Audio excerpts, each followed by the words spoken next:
All right, let's go. Yellow. Mellow. Welcome to Jen and Charles. I'm Janet.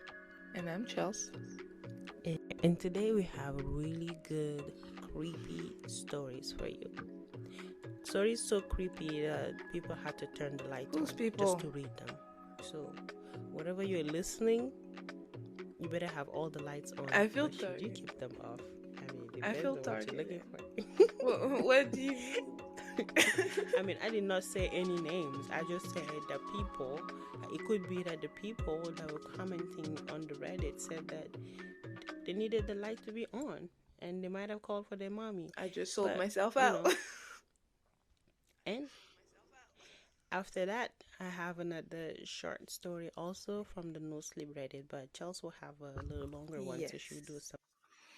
So this story is titled "I found the bunker of a prepper family who went missing 3 years ago," and it's disclaimer. It's definitely a bit scary. This is the first story that actually had me um, feeling like I wasn't alone in the room. So you've been warned, and it's also really long, so I'm just going to give you the best summary that I can, and you can go on and read the full story for yourself on Reddit because the details are really crippling. So, Dr. Daniel Vince was a really smart man. He was a PhD instructor in fluid dynamics, which don't even ask me to explain what that is because I could not. But he's a really smart man. His mind is made of shapes and numbers, and he's about 40 years old and really respected in his community. And apparently, one day he decided to figure out when or what the apocalypse would be. And once he had done so, he must have been pretty sure of his findings because he automatically decided to quit his job as an instructor and sell all of his assets, which were significant. He was supposedly pretty well off, and his wife, who was a 24-year-old PhD student who just fell madly in love with him, decided to follow him in that, right? And yes, you heard that right. He's 40, his wife is 24. Love is love, right? Anyways, 15 years later, they have 5 children and they're living in a cabin in the woods just beyond the town. And they were kind of enigmatic because onlookers would see that they're really rich, but that they seem even 15 years later, they still seem pretty serious about the purple lifestyle, which you wouldn't expect those type of people, and preppers are the ones who would think the apocalypse is tomorrow. You need to be prepared. You need to have food and tanks and water and everything. So it was pretty baffling that they were also funny and easygoing and pretty compelling to speak with, and just very very warm people. But either way, to each their own. One thing for sure is the local businesses love them because, as we're saying, they were preppers, so they invested in having enough food for and supplies for their growing families for however long they think that they would need to survive the upcoming apocalypse. So but the thing is, they were also very, very secretive because Daniel had actually spent 6 months earning a license necessary to drive a HGV up to his compound so that he would be able to haul all of the materials that he needed. And he also made sure he asked when he purchased the vehicle, he wanted one that was GPS tracker free. And when the company refused, he bought the company and just got one. So that's the kind of money we're talking about here, okay? So then after that, He bought the whole yeah, he company. did. He just, Oh, so like I could tell Apple, can you make the phones less sucky? And if they refuse, I can just go and buy yeah, Apple go on. and then make the phones. Do that. I didn't think of I that. know, right? Like what? Yeah. Easy peasy. Go Okay, on, go that's off, sis. cool. Yep, that's what Daniel Vance did. um, so yes, so after that, they COVID happened, right? The panoramic hit everybody real hard, and everybody thought if anyone in this town could ride out COVID without any issues, it would be the Vances, right? Because they're that's what they've been getting ready for their whole life. But then they realized that something else must have been going on because a couple months in, about 3 months in the pandemic, the sheriff received a call on their radio, which is odd, not even like a cell phone 911 call. It was a call on the radio, and the coordinates were provided by the voice of a sobbing child who was whispering, and they automatically assumed it was Alexander, the youngest of the Van family, and but they've never been able to actually prove that.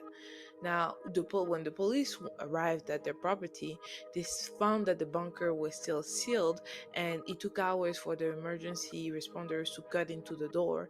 And as they're doing that, they're trying to contact the family, and um, they just were not able to. Like, and once they opened the door and they got inside, there was no one to be rescued. No survivors. There was evidence of the door locking mechanism failing, so the vents had pretty much trapped themselves into their own bunkers. Yeah, they just saw beds and cobwebs everywhere, and the beds were stained with moldering yellow sheets, and they had buckets close to hands with like close to the beds with stains around them, and some of the doors were barred and others were smashed to pieces. There was like they could see what looked like maybe quarantines, like makeshift quarantine areas, quarters, and what may look like violence, but the police just was not able to really give any more details. And that was weird because the police in that town was usually a great source of gossip, but they were pretty hush hush about the whole thing, right? And they eventually held a press conference and they told the people in the town, oh, it was an outbreak of a waterborne illness that struck the fences, and like not long after they got locked inside, and they weren't able to seek help because their mechanism had failed and they weren't able to leave. But it's not like it wasn't going to be contagious, and it was non-organic in nature, so there's no need to panic. And yes, their family had been notified, and the bunker was going to be demolished, and all of this could be put behind them. Now, the townspeople had lots of questions, like why didn't call for help? They had radios, computers, smartphones. They were survivalists, not Amish. And where were the bodies? Like, what happened? And the police just did not want to give any information, and they just simply refused to comment. So, the excitement in the town lasted a little more, but it kind of died down because the pandemic was in full swing, and most of them had other things to worry about, right? Like surviving what was going on too.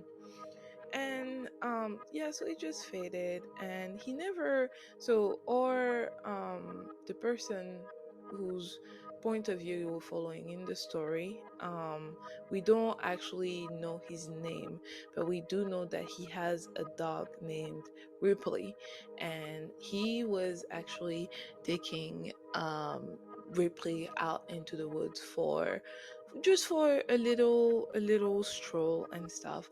And then the dog ran into the bunker because it was just as the police had left it. There was no, and weirdly enough, there was no tape or anything around it. So the dog saw, ooh, that looks interesting, let me bolt in. After his dog went in, he realized, well, I have to go after him because he's a bit of a loner, not that doesn't have that big of a social circle, especially in the middle of a pandemic. And his dog is his best friend, so he decided, you know what, let me go get him. Like as most pet owners would. And he didn't know what to expect, but he didn't think it would be anything good. right? Like whatever the police had found, they not only kept most of the morbid details to themselves, they also lied because the bunker was not demolished or even sealed, like I mentioned earlier. And he could even see like some blue latex gloves that they had just tossed and some broken police issued flashlight, and it just looked like, sorry, it just seemed like the last people inside had just been in a hurry to GTFO, right? And he was shocked because like I thought it was somebody's job to kind of like take a look at it. But anyways, he just started going in, and there was a straight hallway first, you know, like after, like the outside of the bunker, the part that is outside had a straight hallway with writing all around, like all across the wall. And at first he saw it was formulas, blueprints for the bunker, and then it just switched to writing. And it said things like Elliot Vance, age 15, a gifted guitarist. He liked boys, and even though he thought I did not know, I loved him with everything I had, and he would have been a great man. Past tense. So, and then Alicia Vance, age 14, she liked to paint and shoot, and she had her mother's mean streak. It would have served her well in the future.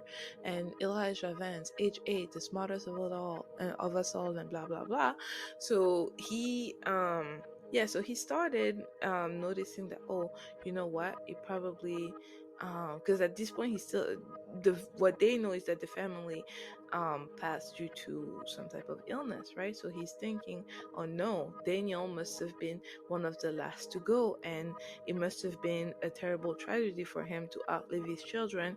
And since he realized that he probably wouldn't be able to make it to like their funeral or write obituaries, that's his last chance of writing, but putting in right in the memory of what he thought his kids were, you know, and show his love and appreciation.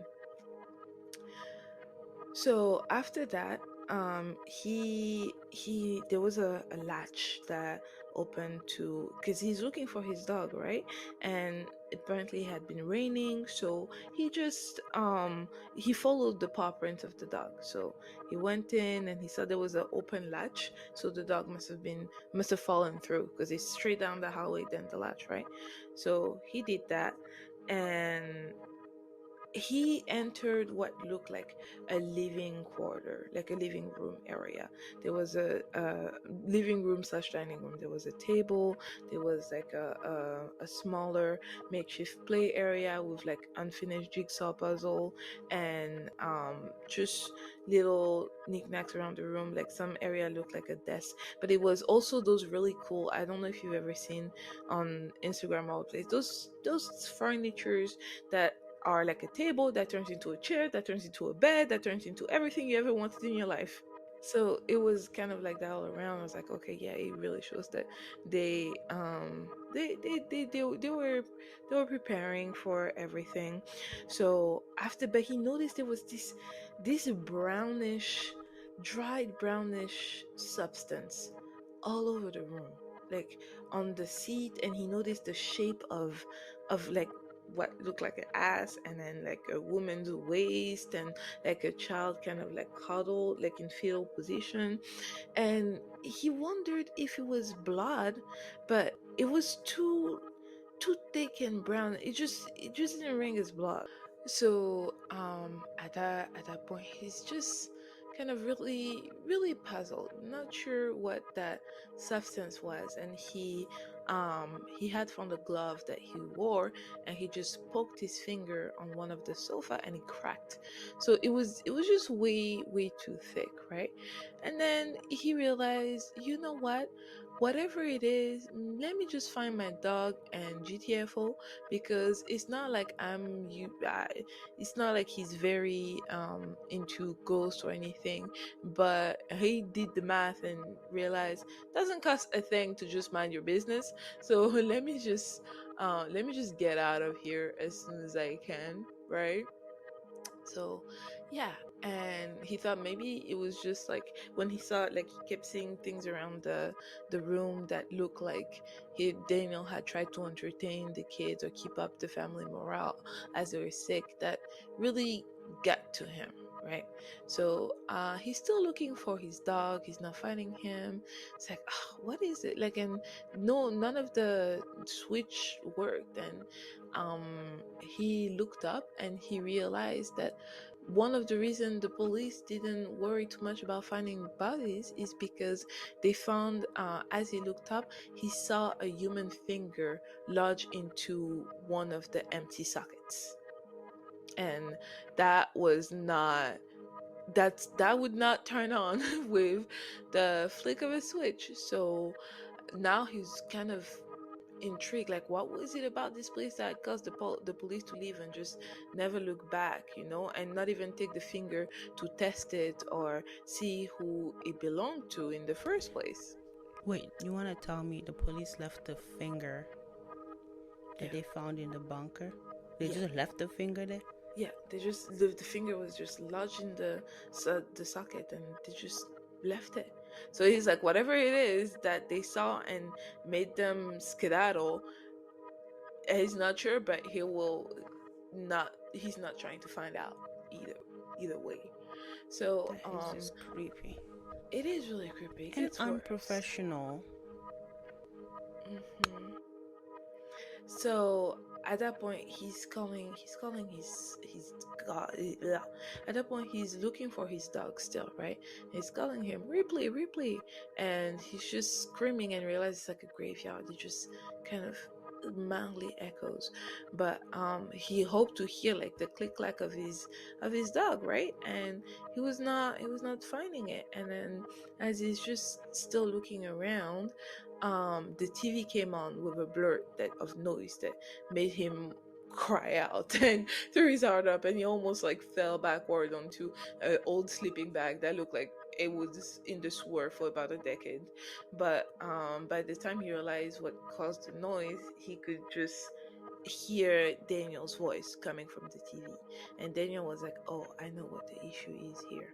I just need to emphasize how little I understand anything that's happening." Miranda was first to fall ill, and as the recording is playing, he's just looking at the recording at the screen, and it showed like a greenish infrared view of the bunker. And he was noticing, as Daniel was talking about like what happened, that maybe there was something that hit Miranda first, and that she was always the one going to the storage room to get food and supplies to make dinner. And so he she was the first to fall, implying that whatever it is that had gotten them came from the storage room.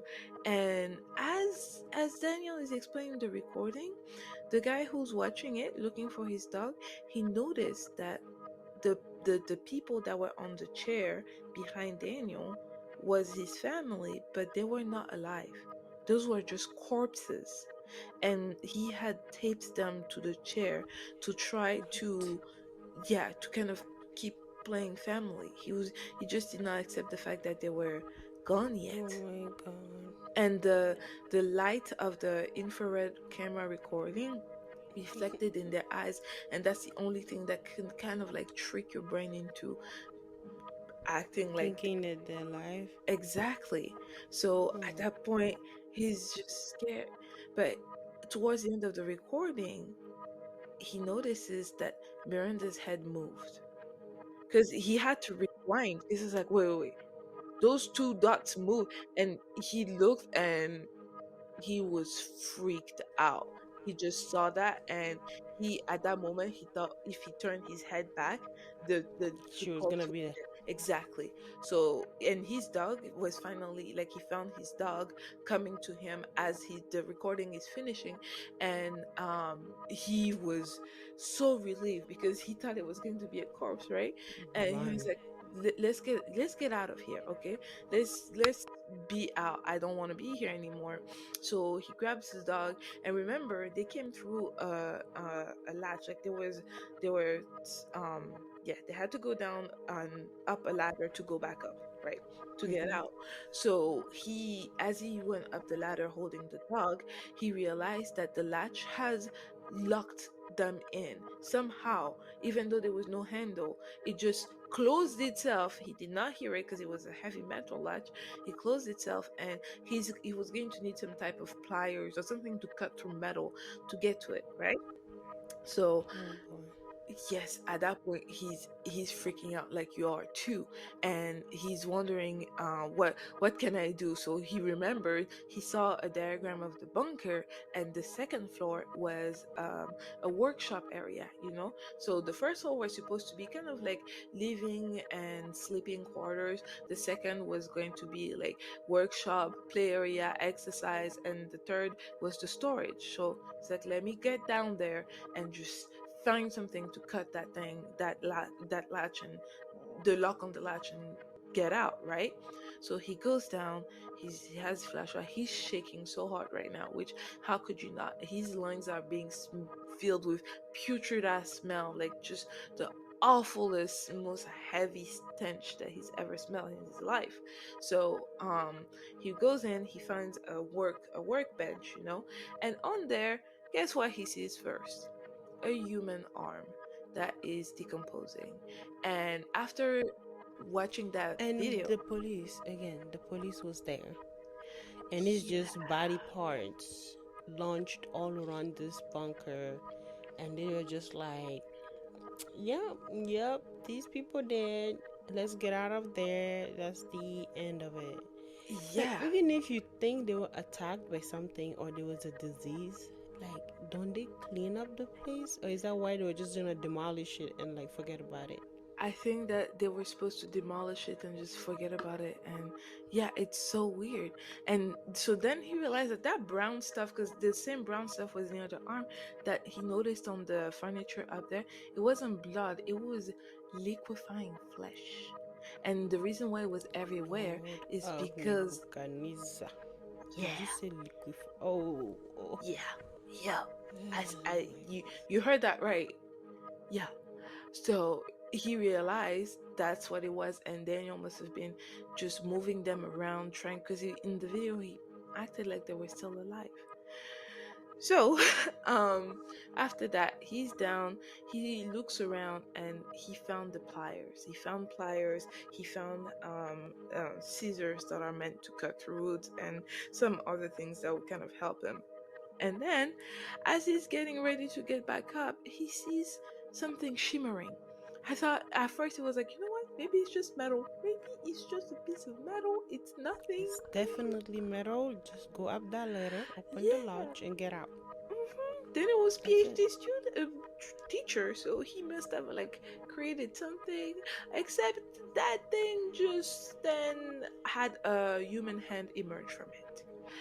Yeah. So at that point, he's just freaking out. He is freaking out, and he's trying to leave and go back up. And as he was trying to get back to the living quarters, the first level, Mm-hmm. up the stairs, what does he see? The bloated corpse of somebody. He doesn't know if it's Miranda or maybe the Alicia, the teenage daughter. He just sees a bloated corpse staring at him and coming toward him. So what do you think he did? He screamed and he ran. He ran as fast as he could to the he ran The to stair the, yes, or the ladder. down the stairs to the third level, the lowest level, the storage room, right? And Oh, so the bloated corpse was coming from the top of the latch. yes, Oh from shit! so from the top of the first level, because the first level has the It latch, was the living and space. the, Mm-hmm. yes, exactly. So that that that was blocking him getting up there. So he escaped, or at least he ran to the third floor. Storage room. Yes, to the storage room, and he was trying to hide, right?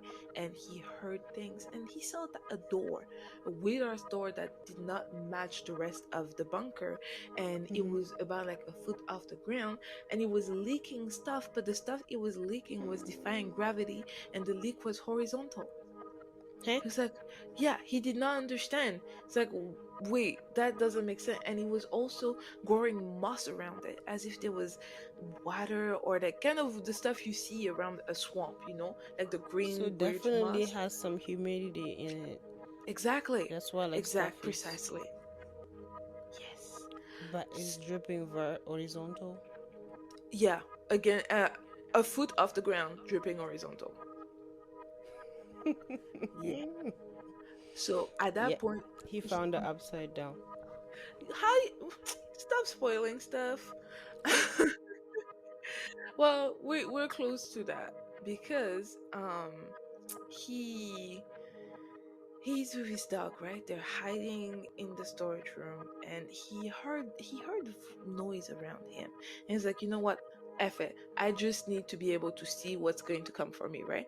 And he heard noise, but he didn't realize that they were so close. And when he turned on his flashlight, Daniel Vance, the PhD instructor, was his face was about 6 inches from his, and he screamed. And Daniel told him, "You need to get out. You need to get out. Whatever it is, it just needed an opportunity. Like it didn't need a reason. It just and we were that opportunity, and that's the reason why we're here. It's not letting us go. Fuck, it's not even letting us die. And if he finds you, it's going to keep you here as well." And he would our main character was just baffled. He just did not know what's Wait, happening. so the professor is not dead? That's the thing, we don't know because everyone looks like based on Everybody is decomposing and basically licking juice, human yes, flesh juice. yes. But he's fine, or is he bloated too and looking like the rest of his He family? does not look bloated like the other ones. He doesn't look like a half alive, half dead So he's just corpse. alive, Yeah, but but but in not between. quite. Because the thing, like what he says, they won't let that thing won't let them die, but it's not they're not human as you would think anymore. So it's it's really intriguing. You have to you after this go read the full story, and because I'm having a hard time conveying it, but you get the gist of it. But as they were having this nice little chit chatter, the door opened, and what he saw was crazy. And it's Daniel said, it's coming, and he just saw this tube of flesh with hands that were gigantic, and the nail each nail was about the size of a human hand, just the nail. And it also had like a couple extra knuckles just for fun, sprinkle that shit in there. And Oh, yeah, yeah, but Daniel is telling him to leave. How is he gonna leave if when his family is blocking the way? exactly. How does So he get out of there? I mean, that's what call your crew back. Thank you. That's what he did actually, because he grabbed our main character, and the dog was following because the dog knew better than to stay behind. So he grabbed him, it started running, and they went up, and like running as fast as they could. And he got like he still had the torch in one hand and the pliers in the other, and he's trying as hard as he could to get that latch to open up. And it, it was not working. He eventually just dropped the flashlight, but he was like, I can't go look for it. I just gotta keep trying to open this thing. And he could hear the spidery clickety of that creature trying to come up the stairs and come for him. And he was just freaking out, and he said something that I thought was hilarious, and he was like, I could feel that creature whose shape would even offend God coming for me, and all I could do was trying to get out. Yeah, man. But yeah, so he eventually gets it open, right? And he goes up and he runs. The dog too is running for his life, and they just make it out. They actually make it out onto the forest floor, and it's nighttime, it's a full moon. So he's relieved, right? Mhm. He's relieved, he feels good. okay, we're out. And he's like falling in and out, going in and out of consciousness, just, and the dog is right there too. And he just realized that he's being dragged back towards the hallway, towards the dark door. It's like, wait, what's happening? And then he looked up and he saw that creature actually reach outside and grab his leg and was slowly pulling back in. And he could have just yanked him, but Mm-hmm. no, he could tell the creature was enjoying seeing him trying to, like, he was trying to grab at the dirt, at like finding a root, a pipe, something to kind of like hack at it, and he was punching it, but the creature was just dragging him slowly, as slowly as it could, and he was looking at it without eyes. And but he Yeah. had a grin, like a toothy grin with teeth that were like icicles. And he knew it was enjoying his fear. And he was like, if I had a gun right now, I'll shoot myself because it would be better Right. than whatever is coming for me. Right. So as he's losing hope, um guess what happens? Ripley comes in for the win and just goes and bites that freaking arm holding his leg, and the Okay. thing wins. Yeah, the dog came in, and it was enough for his leg to come off. So he just grabbed his dog, like he got his leg out, he grabbed the dog, and he just ran. And luckily enough for him, there was a hill, and they just ran down the hill. And Mm-hmm. just once he couldn't see that door anymore, he just passed out. And he woke up in the hospital, and the doctors told him he had pneumonia. And that then the sheriff came and asked him a couple questions, but he was trying to dismiss them as quickly as he could. He wasn't trying to relive that whole experience. And yeah, he just remembered Daniel's words that that creature didn't need a reason, it just needed an opportunity. And now he realized why the police just left and never went back. They were not going to try, they weren't trying to be that the next opportunity. No. Hmm. And yeah, that's pretty much the end of the story. He made it But out though, and he moved how out, he said. when did the pneumonia come in?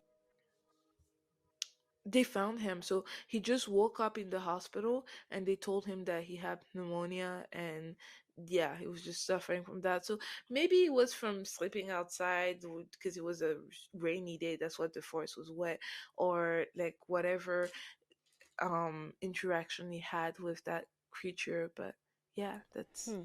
Interesting. that's what happened. So was the thingy just a virus, a disease I that have no clue. um But that but creature also was, like will like breaking the bunker down solve the issue?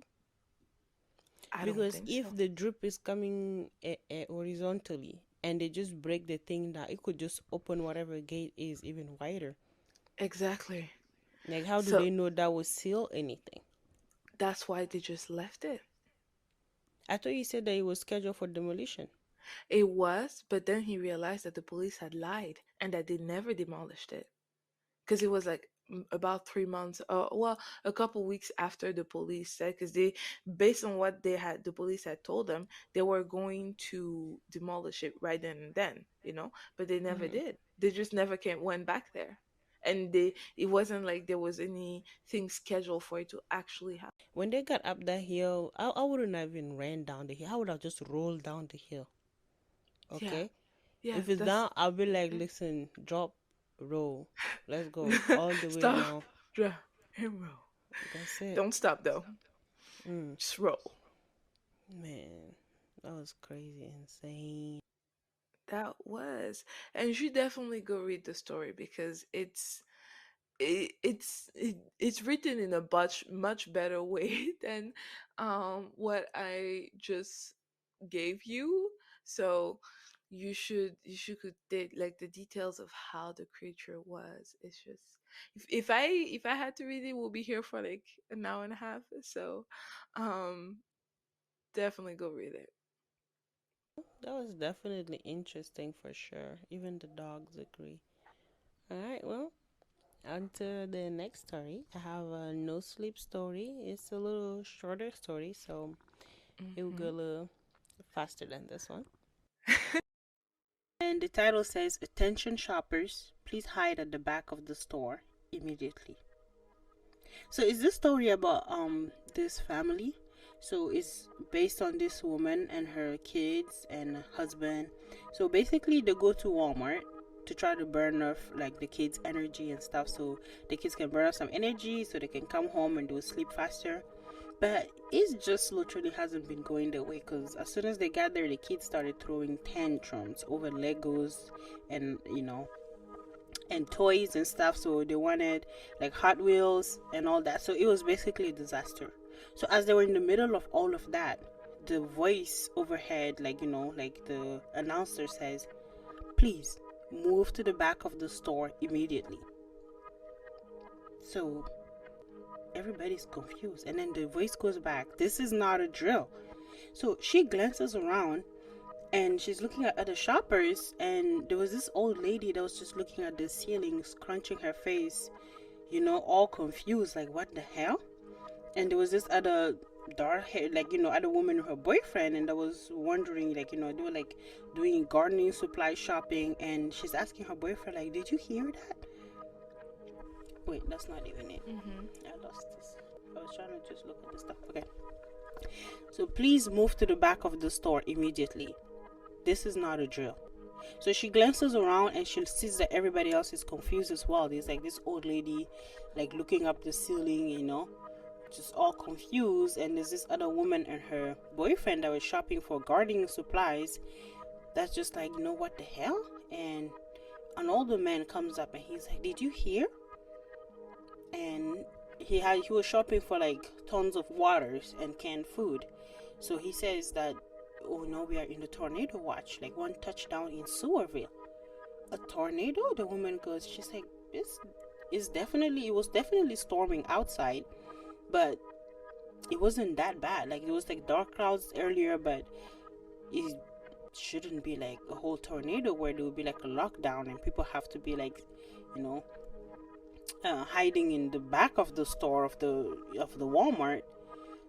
And the voice goes back again, "Do not stay out in the open. I repeat, do not stay out in the open." And then there was a pause, and then all of a sudden, you know how like everybody started running at the same time. There was like just like footsteps, voices, people panicking, just feet slapping on the floor. And she's just like, "No, no, no, no, no, this cannot be happening." So she hurries down to the toy aisles where like her son Tucker is in her arms, that's her youngest son, and then Daniel, her husband, and Jackson were following her. So they do this whole zigzag turns, and then they found themselves in the electronic area. And then she looks at the TV on the wall, and she can just see the four of them are just crushed underneath them. And then the voice goes again, "Stay away from windows and doors, and do not attempt to exit the store." So she's wondering, she's looking at her husband like, "Is this safe here?" And the husband just shakes his head, and he's like, "Big open areas aren't good. I'm going to check in the back and see if there's a break room or something. So you stay here." So she stays there with the kids. She's just shaking, and then the baby, like the younger kids, is like drinking from like sucking on his bottle, and the oldest son goes like, "Oh, is this a tornado? Is the tornado gonna hit the store and everything? Like everything will fly around real fast, like in the movies, like just with a stupid grin on his face." He's a kid, he's just all excited. And she's just like, "I don't know." But at the same time, she's thinking like, a tornado? That is so like crazy, like just like in the movies. It's just so unfathomable for her, especially that she's a New York native and she's never had to deal with like tornadoes or never been in a tornado watch. So she's just lost and doesn't know exactly what to do. And as she's like in the middle of her thoughts, like her husband jogs back into view and he's like, everything is locked up. So he joins them on the floor, and he's just trying to reassure his family. So he's telling them, listen, like Fairview is a big town. The chances that the tornado will hit this Walmart, I think, we'll be okay. And she's just like, I never should have brought us here. And Daniel is trying to just make her feel better. He's like, you didn't know, none of us did. And they should have warned us, like with an emergency alert on our phone, a tornado siren or something. And then they hear the voice again, like on the announcer again. Do not stay out in the open. Do not make yourself visible. That includes security cameras. Please move to the spot that is not visible to any cameras. So she frowns. She's like, what does that have anything to do with tornadoes? So a feeling of unease. She was just, unease in her stomach. And then so she just looks around. And then she looks up from this, like a little mechanical sound coming. And then it's just this little black globes that are descending from the ceiling and hiding the cameras. So she's just like, I guess we should do what they're asking and get out of sight of the cameras. So she grabbed Jackson's hand, and then Daniel, the husband, picked up the younger baby, and they just started like sprinting, running into the center aisle of the store. And it was just an eerie sight. It was just abandoned shopping carts, everything just thrown on the floor. She's shopping carts that have like anything from pies to batteries to plants, and just footsteps. Like all you hear is footsteps of people trying to hide around. So they dodge like shopping carts and all the stuff and run through the kitchenware, end up in the Easter decoration aisle. So there was a camera in the center corridor by where they were. It was in the middle aisle, so they were basically invisible to the camera. So the four of them just sit there on the floor, like, near to like some demented looking Easter bunny. And then Jackson goes, I'm hungry. She's like, shh, mommy. So she just grabs like a bag of chocolate eggs and rip them open and like, here, you happy? And then the kid quiets down and starts eating. But everything was fine so far, but it was not for long, because the voice goes again, keep away from all the aisles with food. If you have food with you, leave it, move to the new hiding place. If you have any open wounds, cover them with clothing. In the middle of a tornado watch, why would we have to be kept away from food? And why if you have an open wound, you have to cover it? So are you about to be somebody's food? They will look for food first, since it's a tornado. It doesn't make any sense. Right. So then from there, she's just like, what the fuck? This has nothing to do with tornadoes, like you said. And so the husband says, you should just make a run for it. And he stands up and he's trying, but she's like, but there's a tornado. He's like, I don't think this is a tornado. Do you hear any wind? And then she starts listening around and there's no wind. Normally in a tornado, you hear the wind, you hear the breeze and stuff smacking on the metal roof and all that. Right. But everything was quiet. So, she's like, maybe the storm is still coming. Maybe they're just warning them so they can get to a safe spot before everything actually starts. And the husband is like, no, we need to get out now.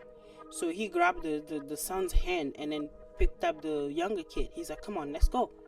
So she still wasn't sure and all that. And then the voice goes again. Assume a fetal position and place your hands on your head. Close your eyes and do not open them for any reason. She's like, oh no, let's go. This is some bullshit. Now let's go. So they break into a sprint. They run to the center aisle. Cameras be damned, they just don't care. And as they get closer, she realizes her husband was right, because there was this little tree under the street lamp, across the parking lot, and the tree was perfectly still. If there was a tornado or a strong storm of anything, at least the wind, that tree should be just going in every way, any direction. But it was just there. It was not moving anything. So they start making their way to the door, and she's just thinking, almost there.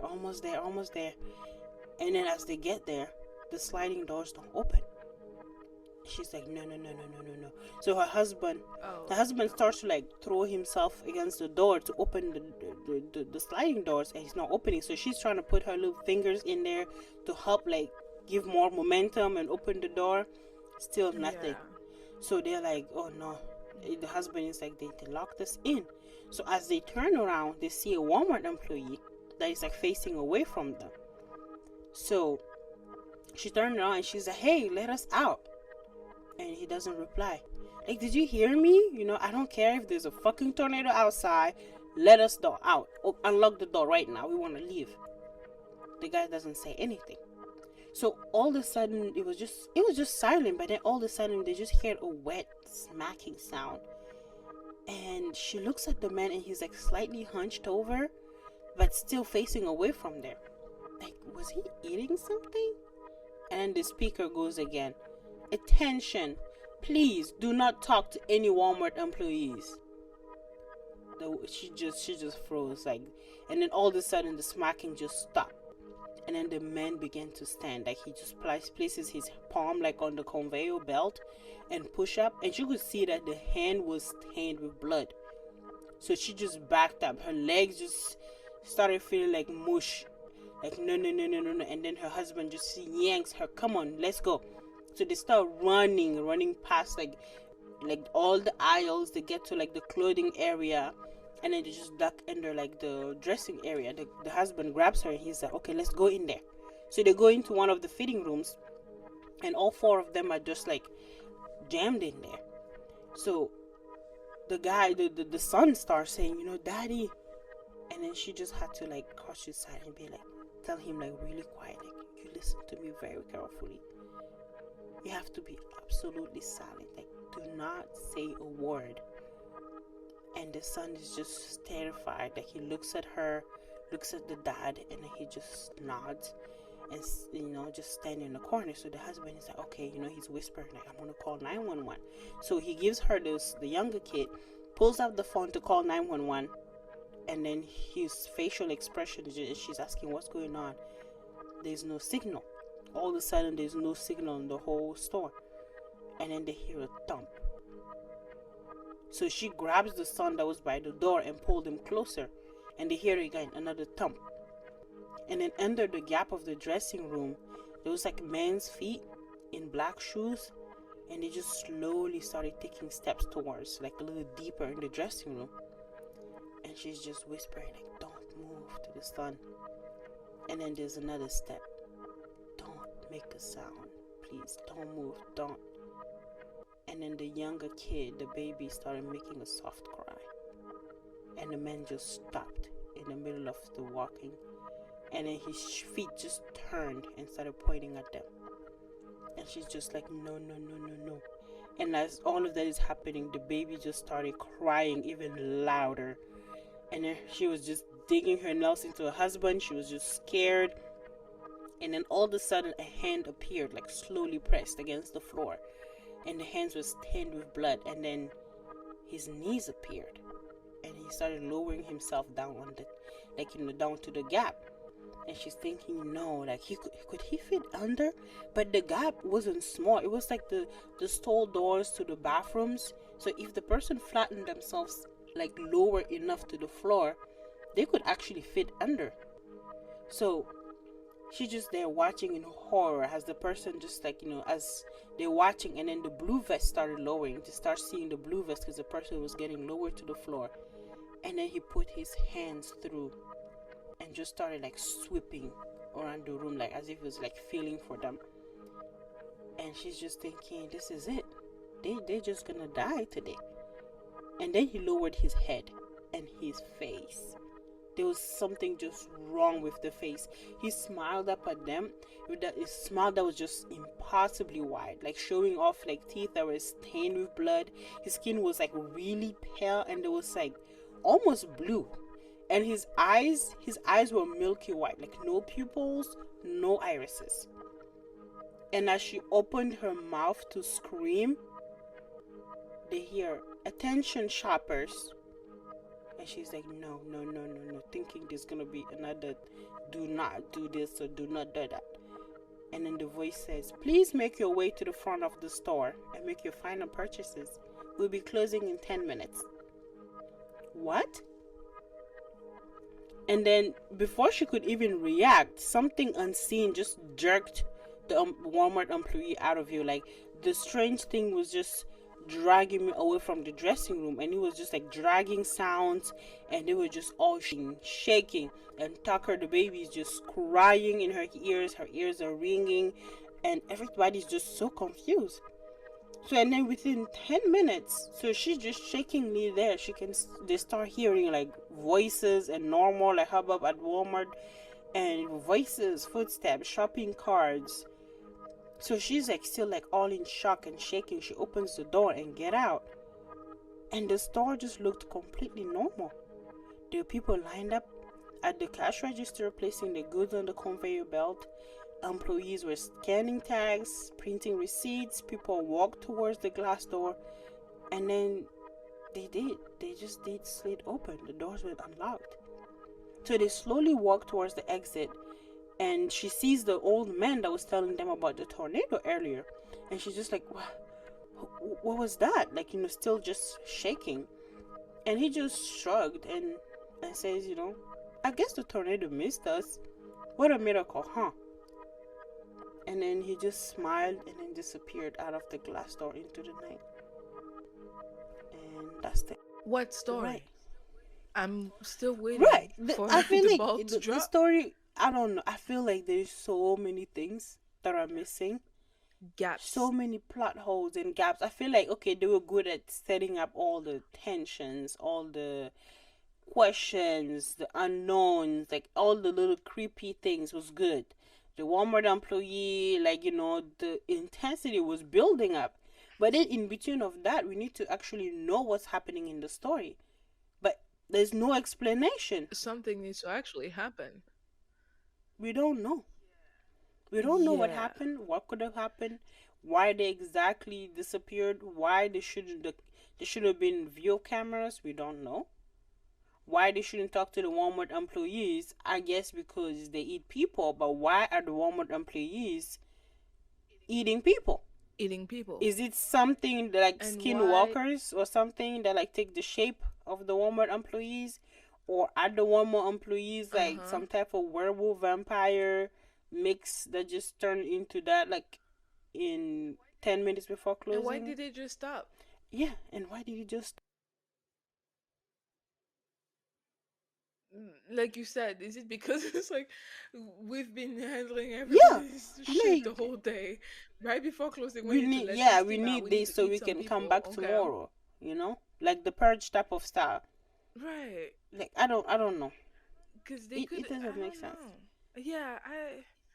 It feels like the person on the intercom was watching them too, they're probably thinking like, these dumb people, I told them not to move and to stay away, why are they moving? But you're not giving people any explanation. So what if that thing had gotten them, and like when he actually got close to getting them, it stopped? So did somebody stop it on purpose because they didn't want that family to get hurt, or was it just time's up? Like, what is the time's up? What What is, like, happened? it just doesn't mean. Exactly. I don't know. I just don't get it. I don't get it. I have so many questions. I could ask questions all day.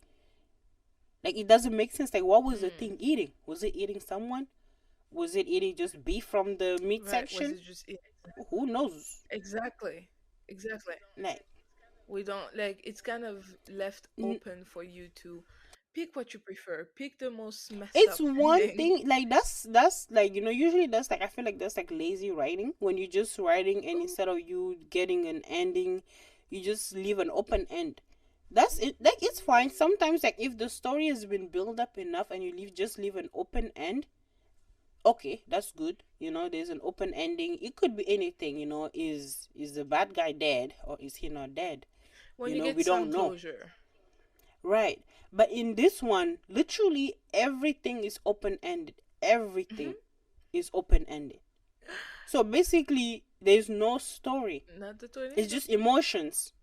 It's just a Yeah. whole lot of emotions, like Maybe. fear, panic. You feel the thrill and everything, but Yeah. the Maybe that's story all. has no essence. Yeah, maybe Maybe that's it's a all. new genre. I Maybe don't it's know. just meant to stress you out for a little bit and leave you Thank like you. puzzled, like just trying to make sense of it. But that's the thing, your brain doesn't like things that it cannot make sense out of.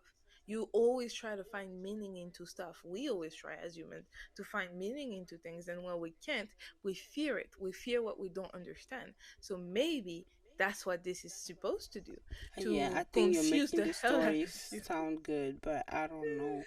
I I was did just not personally get like, any it closure. was good writing though. Mm-hmm. Like in like the way like the story is going, it's just that I feel like there could have been more. I The am story left wanting actually for is more. kind of empty to I me. am left Like, wanting to more because there's so no explanation. But compare, I there's think we nothing. also We have don't know higher anything standards. really. Yeah, because We of don't know some anything. other, not to talk to the Walmart employees that's crouched down eating something that looks bloody. Well, technically, it makes sense. You talk to them, good luck getting help, anyways, if you're Right. Walmart. So, if you don't find it, just make your way to the register. They'll ask you how was the shopping experience. Just mumble something and walk out. I That's just it. love that somebody commented that this story was sponsored by Target. Ah! I just love it. Oh my god. They're like, That you is know so what? To true. your But then point, again, we did a Target story, so I think it's which was Target much getting better. back, which was probably sponsored by Walmart, and then now they're getting back at them. So I think it's an Yeah, ongoing. I would still prefer the Target one. My curiosity kind of wants to know what's behind those random pop-up targets that disappear after they trap somebody in their weird ass dimension. So, No, that one was good though. I really enjoyed that one. See, that's a yeah. good open-ended story. And if you guys are wondering what we're talking about, refer to our last episode because that story was definitely a little creepy, just a little, not that much, not that bad. It, It's it, it just takes Target shopping to a whole different dimension, to really. a whole other level. It takes you to a different plane of existence. That's how Alright. good of a shopping experience it is. Yeah. Well, that was everything we had for you guys today. I hope you find some closure for this story, because I feel like maybe we need something else to close this, because hopefully you get some sleep after this open-ended story. Yeah, I feel like I'll Open-ended sleep like a everything. baby after this one Oh, because they didn't give me anything and I'm petty. wow. But, anyways, Alright, well, thank you and see you until next episode. Until then, bye. Toodaloo.